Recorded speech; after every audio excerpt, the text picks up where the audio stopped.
David Menzies for Rebel News here in Toronto. Well, folks, I'm at Queen's Park, and you can see behind me a blue tarp near the statue of Sir John A. Macdonald. You're probably wondering, oh, what new statue under Sir John is about to be unveiled? Oh, nothing could be further from the truth. You see, that tarp is covering up the grotesque act of vandalism that occurred here on the weekend.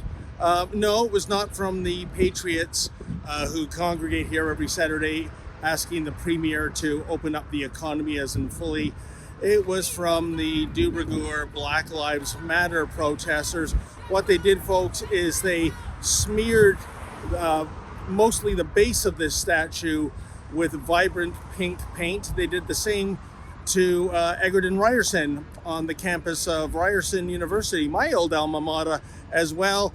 The reason for their disdain for these two men, well, they're tied to the residential schools and therefore history must be eradicated. Now, of course, because it is the rank and file of the usual suspects with Black Lives Matter and Antifa, you don't find anyone with an actual engineering degree, so they can't actually pull down the statue, which is what they surely want to do.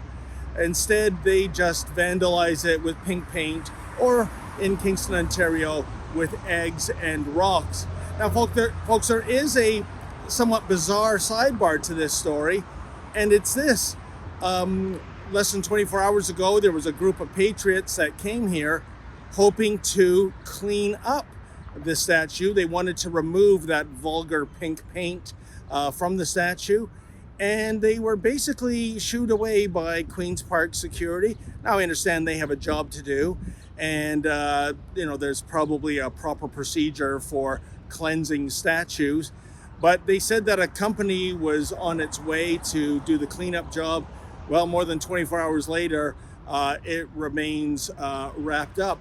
But how about this little bit of advice to security and to law enforcement and to bylaw officers, etc.?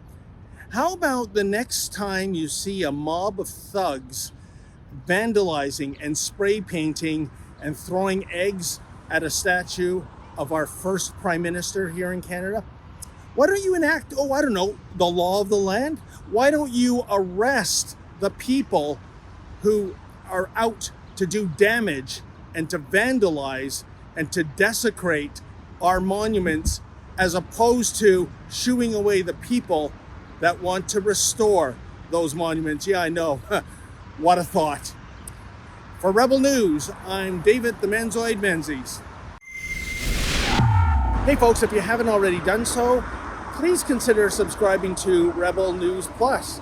That is the way you get all the premium content of Rebel News shows, such as Ezra Levant Show, Sheila Gunn Reid Show, and of course, my weekly roundup show, Rebel Roundup. It's all for $8 a month, and you can get all the details by visiting rebelnewsplus.com. That's rebelnewsplus.com. So please sign up and never miss another Rebel story.